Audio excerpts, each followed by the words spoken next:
கத்திரிக்காய் கூட்டு எல்லாருமே செய்வாங்க. நான் கூட நிறைய வீடியோலாம் போட்டிருக்கேன். பட் இது டிஃப்ரெண்ட்டான கூட்டு இந்த இப்போ செய்ய போகிறது. ரொம்ப ஈஸியாக ரொம்ப சிம்பிளாக. இப்போ வாங்க வீடியோக்குள்ளே போயிடலாம்.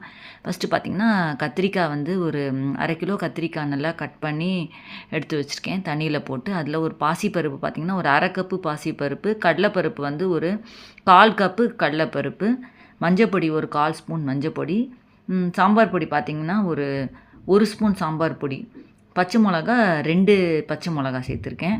இது வந்து உங்களுக்கு சாம்பார் பொடி எப்போவுமே கம்மியாக போட்டிங்கன்னா தான் அந்த கூட்டோட டேஸ்ட்டு கொஞ்சம் நல்லாயிருக்கும். அதனால் கம்மியாக போட்டிருக்கேன். பெருங்காயம் வந்து கொஞ்சோண்டு பெருங்காயம் சேர்த்துருக்கேன். இப்போ இதில் தண்ணி ஊற்றிக்கலாம் நம்ம. இதுக்கு தேவையான அளவு தண்ணி கம்மியாக ஊற்றினாலே போதும், நிறைய ஊற்ற வேணாம்.